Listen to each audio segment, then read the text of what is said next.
fazendo com que a intimidade possa nos mostrar uma direção mais precisa, que a intimidade possa revelar na nossa vida o que Deus tem planejado para cada um de nós. Nós nutrimos em todos os nossos relacionamentos, sejam eles interpessoais ou divino, sempre um grande nível de expectativas.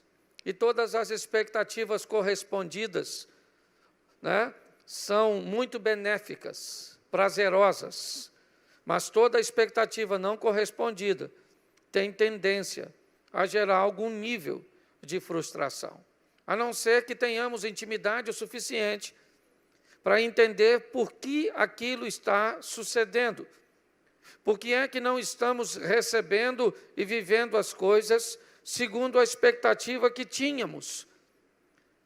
O grande desafio não é ouvir o não de Deus. O grande desafio é saber ou ter intimidade o suficiente para entender por que é que Ele nos disse não. Por que é que Ele não restaurou o que eu queria que fosse restaurado, não abriu a porta que eu gostaria que fosse aberta. Nunca, ou na maioria das vezes, sempre temos a resposta, mas nem sempre entendemos, porque não temos a justificativa. Eu não estou dizendo que Deus tem que se justificar por aquilo que faz na nossa vida. Agora, é muito mais fácil de entender alguma coisa quando temos a intimidade de perguntar o porquê aconteceu ou o porquê não aconteceu. Eu tenho falado muito sobre relacionamento nesses últimos dias, e muitas pessoas ficam muito confusas, porque eu tenho procurado mostrar, principalmente nos relacionamentos interpessoais, que existem pessoas más, que existem pessoas ruins, que existem pessoas que precisamos evitar. No ambiente religioso, isso é muito difícil de ser dito e muito mais difícil de ser compreendido. Porque, na verdade, na essência em que fomos criados, todos nós somos bons, mas há escolhas ao longo da nossa vida onde vamos nos comportar de maneira boa ou ruim.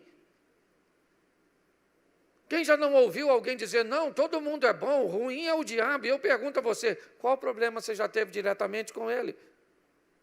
Provavelmente você teve problema com alguém que ele usou para te atingir ou para fazer alguma coisa. A nível de relacionamento, temos até dificuldade de entender uma das coisas que mais procuramos, por exemplo, o amor, quer de nós mesmos, quer do próximo, ou quer de Deus. A Bíblia diz, amai a Deus sobre todas as coisas e amai ao seu próximo como a ti mesmo. Lembra disso? Ame a Deus sobre todas as coisas, isso é prioridade. E depois, ame o próximo como a ti mesmo. Nessa informação, o que recebemos é o seguinte, primeiro eu amo a Deus, depois eu me amo, e depois eu amo o próximo como a mim mesmo. Só que não podemos pautar nossa exposição num texto isolado, e a mesma Bíblia que diz amai a Deus sobre todas as coisas, o próximo como a ti mesmo, também diz, como eu vou amar a Deus que eu não vejo, se eu não sou capaz de amar ao meu próximo que eu vejo? Agora me parece que as coisas mudaram um pouco a ordem. Agora a Bíblia está dizendo que como eu vou amar a Deus se eu não amar o próximo? Mas se eu voltar lá atrás, como eu vou amar o próximo se eu não me amar? Então me parece que me amar primeiro, ter autoestima, ter autoimagem, saber o meu potencial e gostar de mim, é a melhor maneira de amar a Deus, porque eu estou entendendo, certo? Compreendendo que eu fui criado por Ele e que Ele me ama a ponto de dar seu Filho para morrer na cruz do Calvário. Quando nós falamos, ame a si mesmo, e eu acho até que nós precisamos nos amar um pouquinho mais. Ah, pastor, mas a Bíblia não diz que ama o próximo como a ti mesmo? Sim, mas no que diz respeito a isso, ela está querendo dizer o seguinte: não faça mal a ninguém, crie um ambiente onde as pessoas sejam beneficiadas com a sua presença, com as suas ações. Isso. Só nunca ame alguém mais do que você ama a si mesmo, porque senão isso vira doença e você vai permitir que pessoas te usem. É muito importante entendermos isso. Muitas pessoas têm sofrido muito em seus relacionamentos interpessoais porque resolveram amar o próximo acima de si mesmo. E começa a se envolver numa série de relacionamentos confusos. Eu quero compartilhar com você um dos exemplos que para mim é extraordinário no que diz respeito a relacionamento salutar. Segundo o livro dos Reis, capítulo 4, verso de número 25. Põe para mim, por favor, aqui. Isso, já está aqui na tela para você, Êxodo. Segundo o livro dos Reis, capítulo 2, capítulo 4, verso de número 25. E partiu ela, pois, e veio ao homem de Deus, ao Monte Carmelo, e sucedeu que, vendo ao homem de Deus de longe, disse a Geazi, seu marido, disse a Geazi, seu moço, eis aí a sunamita, verso 26. Agora, pois, corre-lhe ao encontro e diz-lhe, vai bem contigo? Vai bem com teu marido?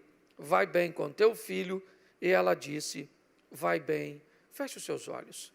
Senhor nosso Deus e Pai, em nome de Jesus, continua falando conosco e usa-me como um canal de bênção, pelo poder do nome de Jesus, para a minha vida e para a vida de todos que estão participando deste culto, quer aqui presentes, quer online, que teu Espírito tenha liberdade de agir em nosso meio, em o nome de Jesus.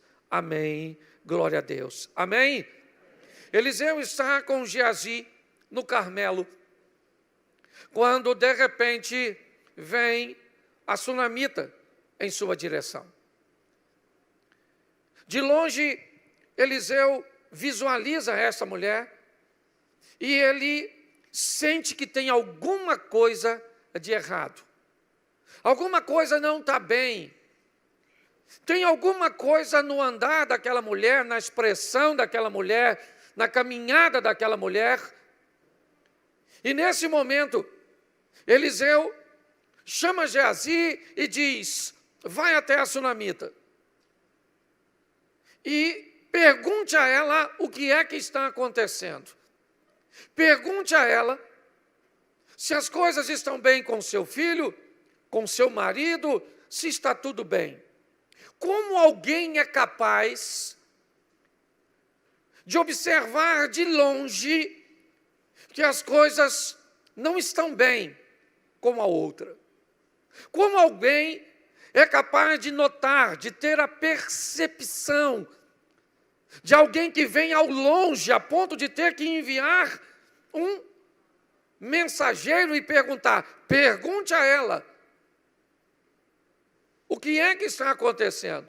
Você pode olhar para a situação em si e dizer, pastor, o texto mesmo explica isso, não era sábado, nem lua nova, nem seu esposo entendeu por que é que ela queria encontrar com um homem.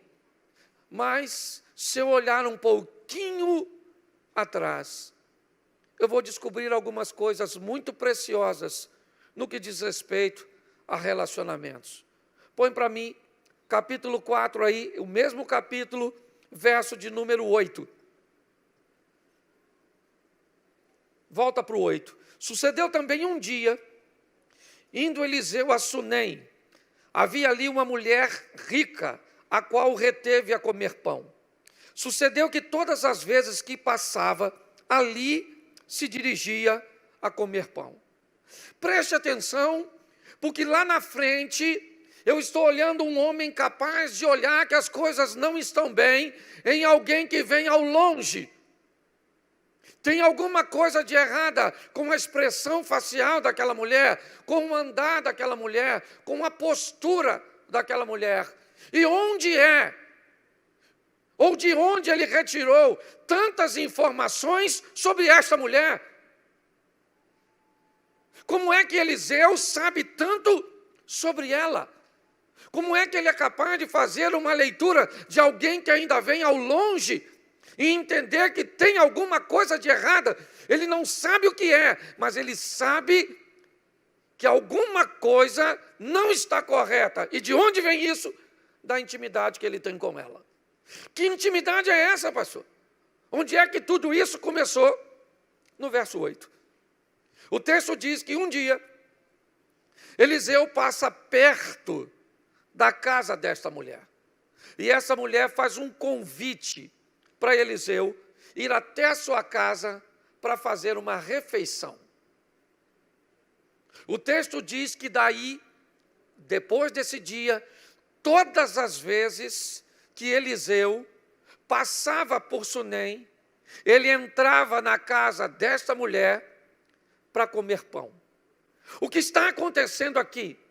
A construção de um relacionamento sadio. A construção de um relacionamento que vai criar um nível de intimidade extraordinário. Relacionamentos sadios, sólidos, resistentes, salutares, não acontecem da noite para o dia. Relacionamentos e intimidade são coisas que vão sendo construídas. Todas as vezes que vemos pessoas mergulharem de cabeças em relacionamentos que se iniciaram outro dia, ou de qualquer maneira, seja ele um relacionamento de amizade, seja ele um relacionamento de sociedade, seja ele um relacionamento conjugal, inevitavelmente, a probabilidade de isso dar errado é muito grande. Porque intimidade é uma via de mão única. E para você retomar algo que foi oferecido, muitas vezes você vai ter que usar força para tê-lo de volta. Comece a namorar um rapaz ou uma moça e ofereça a ele um nível de intimidade íntima. E depois tente dizer que não quer dar mais aquela intimidade. E você verá o que vai acontecer. Pegue alguém que começou a se relacionar com você e gritou com você e falou alto e foi rude. Não coloque essa pessoa no seu devido lugar da primeira vez e você vai descobrir que ela achou que ganhou intimidade para falar com você daquele jeito, para te tratar daquele jeito. A maneira que você tolera com que os outros falem com você é o ensinamento que você está dando a todos para te tratarem. É assim que funciona. Quando nós vemos aqui, o que vemos? Um relacionamento que começa um dia. Como é que as coisas começou? Eliseu passou e ela disse: eu queria que o senhor comesse na minha casa. Duas coisas aconteceram nessa ocasião. A comida provavelmente foi boa, a recepção provavelmente foi extraordinária e a postura do visitante também foi. Porque relacionamento sadio acontece com postura adequada de ambas as partes. As coisas terminam bem porque começam bem. Quando olhamos para esse texto, o que vemos? Algo aparentemente despretensioso. Um homem entra num ambiente para fazer um lanche e o texto diz, todas as vezes que passava lá, ele entrava para comer. Por quê? Porque ele era bem-vindo para comer, sabia que seria bem recebido. É uma história que começa. Nossa história com Deus não é diferente, pois nós aqui não estamos falando de intimidade com pessoas. Nossa proposta é, seja íntimo de Deus, aproxime-se de Deus. E como se faz isso? De uma forma paulatina, unidirecional, crescente, mas madura. Por que muitas pessoas retrocedem? Porque mergulham de cabeça. Porque só querem o bônus, mas não sabem o ônus. O quanto custa viver com Deus. O quanto custa ter uma vida digna diante do Senhor. O preço para nos salvar foi pago. Mas o preço da santidade tem que ser pago por mim e por você. A Bíblia é bem clara: todo aquele que quiser vir após mim, negue-se a si mesmo, tome a sua cruz e siga-me. Quer viver com Deus? Negue-se a si mesmo, tome a sua cruz e ande atrás dele. Sabe qual é a pior coisa de andar atrás de alguém? É que quem vai na frente diz a direção. Quem vai na frente diz a velocidade. É que dita o ritmo. Quantas vezes estamos indo à frente, atrás de Deus, e está demorando, parece que ele está devagar, e parece que a gente dá uma olhadinha para cima do pescoço dele, assim, ó, como quem diz. Desenvolve. Desenvolve. Ou por ali é mais perto. Andar atrás, seguir não é fácil. Quando nós olhamos aqui, o que vemos? Um relacionamento crescente, sadio. E olha o verso seguinte. E ela disse ao seu marido: tenho observado que este que passa sempre por nós é um santo homem de... Presta atenção, tem o quê? Eu tenho o quê? Enquanto esse cara está passando aqui em casa, eu estou fazendo o quê? Enquanto as coisas estão acontecendo, ele está comendo, eu estou observando isso. Ela disse: tenho observado que esse que frequenta a nossa casa, que passa sempre por nós, ele é um santo homem de Deus. Isso, ela está avaliando. Pastor, o senhor está dizendo que eu tenho que avaliar Deus? Sim, sim. Provai e vede que o Senhor é bom. Não tem problema nenhum, não. A gente gosta de falar mal do Tomé, sim ou não? Sim ou não? Porque Tomé pediu para ver a ferida, sim ou não?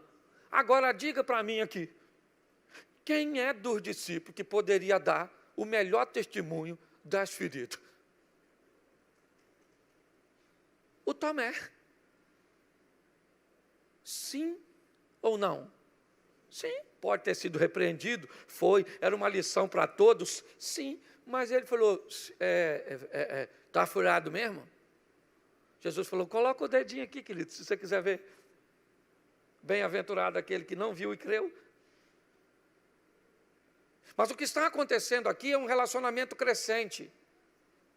Algo que vai se consolidar de uma forma extraordinária. E é isso que nós precisamos entender. O texto diz que aquela mulher chama o marido e diz, eu estou vendo que esse camarada, eu tenho observado que esse indivíduo que passa sempre por nós é um santo homem de Deus. Verso 10. Façamos-lhe um pequeno quarto junto ao muro, e ali ponhamos uma cama, uma mesa, uma cadeira e um candeeiro, e há de ser que, vindo ele a nós, te retirará por aí. Deixa esse versículo um pouquinho. Presta atenção na colocação do verbo, ou dos verbos. Façamos-lhe, ponhamos, e vindo ele a nós. Olha bem. A mulher convida o profeta, recebe ele na sua casa, passa a observá-lo, descobre que ele é um santo homem de Deus, e o que era apenas uma visita para um lanche, começa a se tornar uma base missionária, deixa eu tratar assim, um ambiente onde ela chama seu marido, e por ser casada, sempre está no plural, nunca no singular, porque singular é enquanto eu sou solteiro, enquanto eu sou solteiro eu faço, depois que eu casei, façamos. Enquanto eu sou solteiro, eu vou. Depois que eu casei, posso. Achou que eu ia falar, vamos, né? Não estou com tanta autoridade assim. Escute só. Eu gosto da maturidade porque me parece que o relacionamento dessa mulher não é maduro apenas como Eliseu, é maduro com seu marido. Vai ser maduro para com Deus, porque quem aprende a ter intimidade, quem aprende a se relacionar, se relaciona bem em todas as esferas. Ela sabia controlar suas próprias emoções e se relacionar consigo mesmo, relacionamento intrapessoal. Ela sabia se relacionar com as pessoas, construindo relacionamentos sadios, paulatinos e crescentes. Ela sabia se relacionar com seu marido, entendendo a postura de uma mulher casada e rica. Ela sabia se relacionar com Deus. E nós vamos ver isso mais à frente. Porque ela diz ao marido, já que ele é um santo homem de Deus, e eu já tenho observado isso, façamos aqui em casa uma obra de pedreiro junto ao muro, ponhamos uma mesa, uma cadeira, um candeeiro, uma cama e um candeeiro, para todas as vezes que ele vier a nós, para ali ele vai se direcionar e descansar. O relacionamento se estabeleceu. Eliseu frequenta a casa daquela mulher por todas as vezes que passava por lá, e está tudo tranquilo. Mas relacionamentos sadios são relacionamentos de mão dupla. Todos os relacionamentos onde apenas uma das partes ganham, não tem tendência a ser muito extenso, pelo menos a nível de satisfação. Relacionamento, para ser bom, tem que ser bom para todos. Um casamento só pode ser bom se for bom para o marido e for bom para a mulher. Eu amo demais a minha mãe, ela ama demais a mãe dela. Então eu tenho que entender que o tempo do casal vai ter que se dividir de vez em quando para ir na casa da mãe dele, de vez em quando para ir à casa da mãe dela, porque os dois precisam se beneficiar. Um é rural, o outro urbano, então tem que haver um equilíbrio para em algum momento ir num hotel fazenda e em outro momento num shopping center. Pois os relacionamentos sólidos, eles são relacionamentos onde todas as partes se beneficiam. E me parece que até o presente momento, quem está se beneficiando é só Eliseu e Geazi. Todas as vezes que passam lá, entram para comer, agora eles já têm uma cama, uma mesa, uma cadeira e um candeeiro, mas, verso de número 16, ou 14, perdão. Então disse ele, o que há de se fazer, pois, por ela? Geazi disse, ora, ela não tem filho e seu marido é velho. Um dia Eliseu está deitado na cama e ele começa a pensar no que aquela mulher tem feito, em como ela tem recebido eles. Nunca pediu nada, não tinha um demônio na casa daquela mulher, não tinha uma dívida na casa daquela mulher, não tinha nenhum problema conjugal naquela mulher, na casa daquela mulher. O interesse daquela mulher de receber Eliseu era um interesse sadio, puro, porque viu nele a presença de Deus. Para aquela mulher, quando ela recebe o profeta, ela está recebendo o próprio Deus. E a Bíblia diz que aquele que recebe um profeta na qualidade de profeta, recebe galardão de profeta. Num determinado momento, Eliseu, e se você olhar a postura de Eliseu no que diz respeito a todas as coisas, por onde ele passou e o que fez, não é muito do feitio dele parar para observar uma situação dessa. Isso é praticamente único no profeta Eliseu. Ele está na cama dele, e para mim, quem faz para Deus, pode ter certeza que vai receber. Há um insight na mente de Eliseu. E ele começa a pensar que aquela mulher é tão boa, que aquele relacionamento é tão bom para ele, que está vindo tantas coisas na direção dele, que ele precisa mandar uma coisa para lá. Ele começa a pensar o que eu posso fazer pela mulher. Ele chama a mulher então e diz, mulher, você tem nos recebido de uma maneira extraordinária, estar com você é um prazer. Temos um relacionamento estreito, aqui, eu frequento sua casa, nunca me cobrou nada para frequentar aqui, então eu quero que você me diga o que você está precisando. Você precisa que eu converse com você, com o capitão do exército? Tem algum problema na justiça? Tem alguma causa sua desse nível que eu possa resolver? Se você precisar ir em última instância, eu posso conversar com o rei a seu respeito. E ela disse: eu estou satisfeita, habito no meio do meu povo, minha casa me satisfaz, está tudo bem comigo, está tudo certinho. Ela não fez nenhum pedido, mas aquilo ficou na mente de Eliseu. Por isso que para mim é Deus 100% nessa história, porque quando você vai estudar um pouco sobre Eliseu, não era do comportamento dele parar para prestar atenção em algo tão simples e tão pequeno. Até que o texto vem dizendo que ele chama Geazi e diz: Geazi, nós temos que fazer alguma coisa por esta mulher, cara. Geazi falou: Eliseu, posso falar uma coisa para tu? Ela não tem filho, o marido dela já está velhinho, as probabilidades são pequenas. Ela não tem filho. Preste atenção, isso é intimidade. Geazi faz uma leitura de algo que estava faltando. A mulher disse: não falta nada, mas Geazi disse: falta. Falta. Essa mulher precisa de um filho. Ele começa a observar e ver por quê? Porque frequenta a casa dela, porque tem intimidade, sabe? Porque passa a observar. Não é somente ela que está observando. Não. Sabe aquele texto que eu li para você antes, né? E eu vi que ele era um homem de Deus. Não é só a sunamita que observa, Geazi também observa. E ele observou que ela não tinha filhos.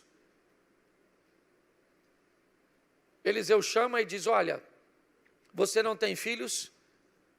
E passado aproximadamente 1 ano, é o que ele vai dizer, depois você lê, porque fica mais fácil, você vai estar segurando um menino nos seus braços, um filho seu. E ela disse: não brinca comigo assim não. E o menino nasceu. Que coisa extraordinária. Ele cresce e um dia sente uma dor de cabeça e acaba indo a óbito. E aí então que ela pega um jumento e vai procurar Eliseu, e Eliseu de longe notou que tinha, o que tem de errado? Eu não sei. Mas ele é capaz de ler, de entender por causa do relacionamento. Você sabe o que as pessoas mais me procuram e me perguntam? Pastor, eu quero fazer a vontade de Deus, me diga o que eu tenho que fazer. O que eu tenho que fazer? Pastor, eu quero viver uma vida séria com Deus, eu quero agradar a Deus, eu quero ser fiel a Deus. E o que eu tenho que fazer?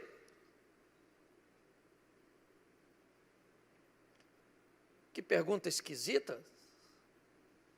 Como assim o que você tem que fazer? Você não tem uma Bíblia? Você não sabe nada sobre santidade? Você não sabe nada sobre obediência? Mas espera aí, você não sabe o que Deus gosta que seja feito e não gosta que seja feito? Você não lembra o que Jesus disse? Que para se tornar familiar dele, quer irmã, irmão, mãe ou pai, tem que fazer? Você lembra que a expressão diz: todo aquele que fizer a vontade do meu pai, esse é minha mãe, ou são minha mãe e meus irmãos? Que história é essa? Nós estamos falando para a gente, e muitas, na verdade, no início de uma caminhada. E que nesse início de caminhada ainda tem muita coisa para aprender. Mas estamos falando para muita gente que já tem 10, 20, 30 anos de caminhada. E até hoje me parece que está procurando um caminho para ser íntimo com Deus. Não pode. Tem algum equívoco nisso aqui. Se você se relaciona há muito tempo com Deus, é isso aqui. De frequentar a casa dela, ele olha e diz, tem alguma coisa de errada com a sunamita? Vai, Geazi. Geazi vai lá e diz, vai tudo bem contigo, com teu filho, com teu marido? Ela disse, vai tudo bem. E continua caminhando na direção de Eliseu. Quando ela chega, ajoelha, começa a chorar. Geazi tenta removê-la. Eliseu diz, não mexe com ela, porque tem alguma coisa de diferente nessa situação, porque Deus não me revelou nada do que está acontecendo. Olha bem, Deus não poderia ter mostrado a Eliseu? Eliseu era alguém íntimo de Deus? Sim. Será que ele não poderia ter visto tudo aquilo de forma prévia? E quando a mulher chegasse a ele, ele já sabia tudo o que estava acontecendo? Mas não. Havia uma intimidade. Não era só Eliseu saber o que estava acontecendo. Aquela mulher deixou um filho morto em casa, e falar para ela era importante. Botar para fora é importante. Ela precisava dizer para Eliseu e desabafar. Meu filho está morto lá e eu não pedi, eu avisei para não brincar comigo. Preste atenção. Ela está dizendo para o profeta, ela está rasgando o coração. Deus fica quietinho nessa situação. Enquanto ela abre o coração diante de quem? De um amigo que frequentava a sua casa, que comia da sua comida, que sabia quem ela era. É isso. Nossa proposta é levar as pessoas a terem um relacionamento com Deus. Vamos querer um relacionamento católico com todo respeito, com Deus que está nos céus, que utiliza intermediários para se comunicar. É isso? É esse distanciamento de um Deus que é criador de todas as coisas e que não tem tempo para prestar atenção em mim? Não é isso que ele disse, não é isso que diz a sua palavra. Ele diz que é um Deus de perto, um Deus que quer ser amigo, um Deus que não quer ter simplesmente servos, mas que quer ter filhos e amigos, que bate e diz, eu bato, e aquele que levanta e abre e me recebe, eu sento na mesa, como com ele e ele comigo. Um Deus que a Bíblia diz que aquele que conhece a palavra recebe através da palavra o conhecimento e o discernimento para saber qual é a intenção do coração das pessoas. Segura essa. A nossa intimidade com Deus e com a palavra diz que ela é apta para discernir a intenção das pessoas. Não são as ações, a intenção. Elas nem agiram ainda. O problema é que está tudo interligado. E texto sem contexto é pretexto para heresia. O que observamos aqui é um nível de intimidade ao extremo. Ela não reclama com Geazi, ela vai falar com Eliseu. Ela não diz para Geazi, sabe, Geazi, meu menino morreu. Não, ela não perde tempo, não gasta esforços, não canaliza forças, não gera atenção para lugares que não vão resolver seus problemas. Você está entendendo? Ela vai direto na fonte, não quero um intermediário, eu quero falar com ele. Cara, meu filho está morto. Sabe o que Eliseu disse? Geazi, pega o meu bordão, corre lá. Ela disse, não, querido. Geazi, não. O senhor vai dar um pulinho lá em casa. O quartinho está lá, caminha, está tudo lá, amigão. Vamos embora. E você sabe quem é o Eliseu, não sabe? Você sabe que uns garotinhos que começou a rir chamando ele de calvo. Não vou nem falar para não traumatizar alguns ouvintes. Você sabe que o cara era duro, certo? E a mulher está lá, vamos lá em casa. E nem era dele. Botou Eliseu para casa. Chegou lá, eu imaginando Geazi com a expectativa do primeiro milagre dele. É hoje que eu arrebento. E o menino ressuscita. Eu imagino quando a mulher chegou com Eliseu, que Geazi falou: Eliseu, o bordão está fraco. O bordão caiu por terra. Certo, Eliseu? Ela deve ter olhado para o Eliseu e falou assim: não falei? Aqui o negócio é entre nós. É intimidade. Não blasfemou, não falou nada. Eu guardo a maturidade. Ela não tinha filho e não reclamou de ter, porque maturidade faz você ser feliz e estar satisfeito com o que tem. Entendeu? Eu gosto porque o filho morre, ela não bota. Ela foi lá falar com Eliseu, e brava, e com todo o direito. Mas pelo menos foi educada. Te pedi alguma coisa? Não gosto de brincadeira. Mas vamos lá em casa. O que ela está dizendo? Meu filho morreu, mas a porta da minha casa ainda está aberta para ti. Vamos dar um pulinho lá. Mas o que mais me encanta nisso é quando nós vamos lá para o capítulo 8. Seria legal se você fosse também. Capítulo 8, verso de número 1.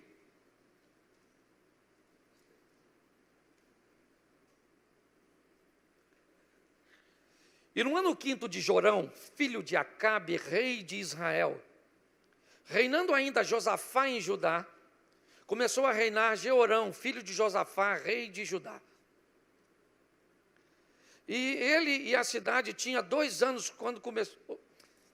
Era ele da idade de 32 anos quando começou a reinar, e 8 anos reinou em Jerusalém.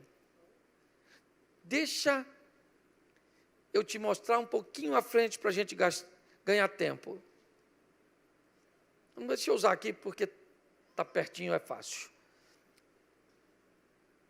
Eu falei qual versículo? Capítulo? Deixa eu ver que eu estou meio, não sei se você reparou, mas eu estou meio lerdinho, citando uma coisa. É 8:1, não é? Que eu falei? E o que está aí?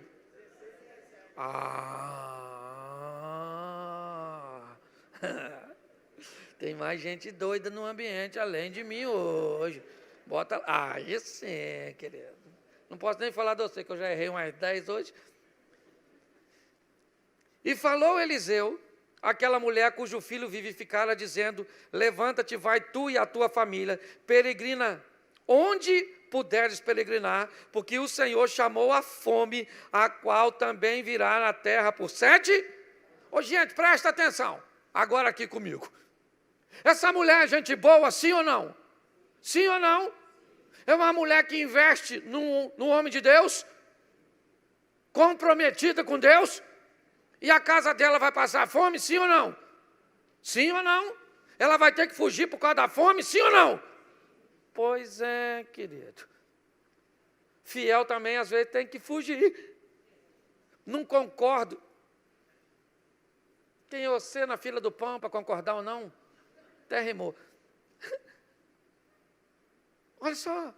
Eliseu chegou para ela e falou para ela assim: querido, olha só, levanta e vai você com a sua família e peregrina onde você puder peregrinar, porque Deus chamou a fome. E ela foi.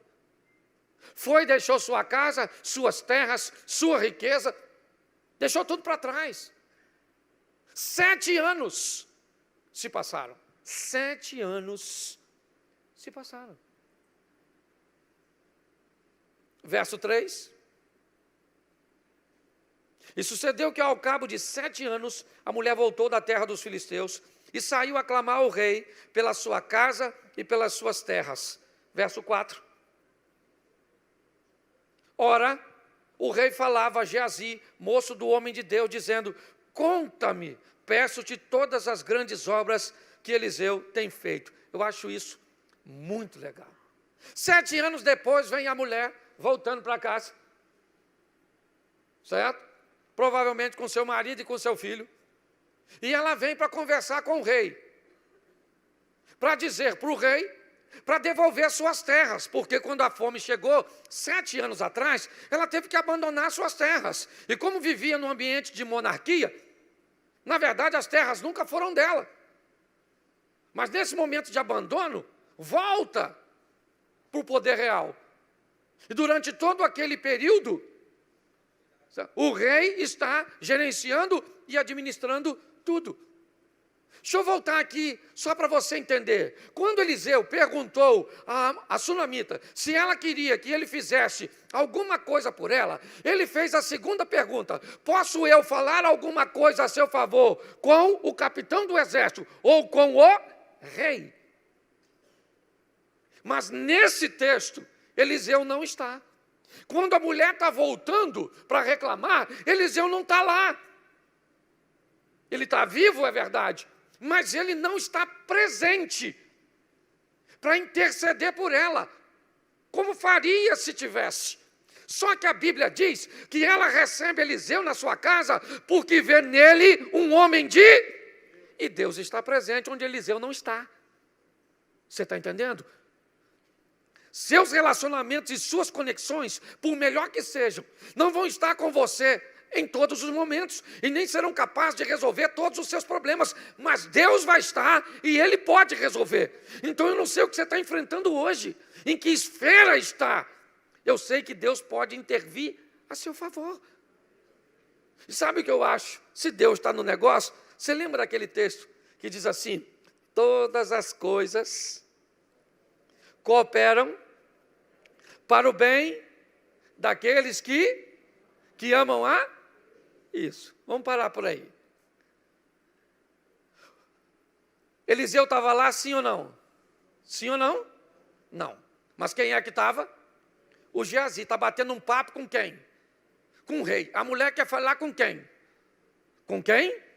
E por casualidade, o rei está conversando com Geazi. O que o rei pede a Geazi? Me fala assim, uma daquelas histórias extraordinárias do Eliseu. Verso 5. Sucedeu que, contando-lhe ele ao rei como vivificaram o morto. Que história Geazi resolve contar? A história da mulher com o filho que morreu. E quem é que está chegando? Olha que coincidência. Todas as coisas cooperam para o bem. Ele está falando: olha, a mulher tinha um menino, botou uma cama, isso, uma mesa, um candeeiro, isso. E Eliseu não notou, mas eu notei que ela não tinha filho. E tudo bem que foi ele que profetizou, mas eu estava na parada. E aquela coisa toda, que maravilhoso. O menino morreu, menino. Eu fui lá achando que ia me dar bem. O bordão falhou, porque não fui eu. E Eliseu chegou e ressuscitou. Nesse exato momento, eis que a mulher cujo filho vivificara chamou o rei e pediu a ele. Pensa, os dois conversando, e quem chega? A dona. Oh, majestade, eu queria vir aí, porque eu fugi daqui por causa da fome, 7 anos atrás, minhas terras ficou. Será que dá para devolver? Disse Geazi: meu senhor, é ela. Esse menino, bens a Deus, como cresceu. Esse menino é o falecido que não... Nem sei como é que explica isso. Esse menino que morreu. Menino, como é que você cresceu? Está forte, gordinho. Você está rindo, mas é sério.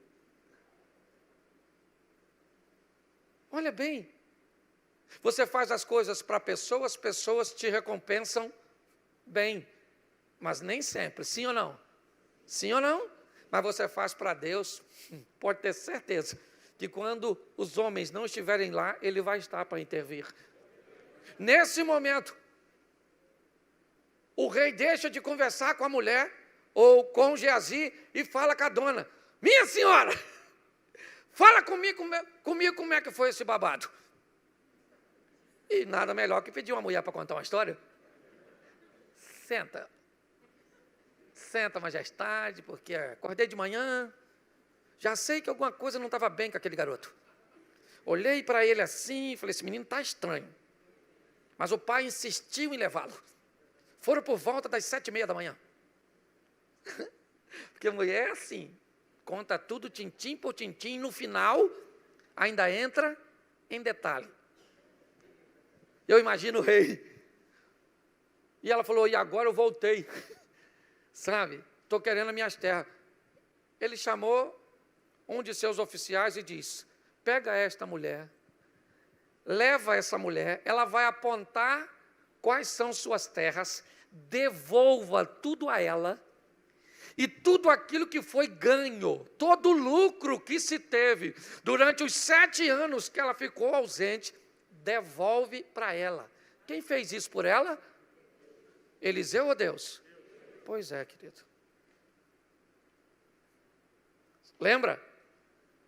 A ordem dessa história é uma mulher que sabia se relacionar consigo mesma e se amar. Se amar mesmo não tendo filhos.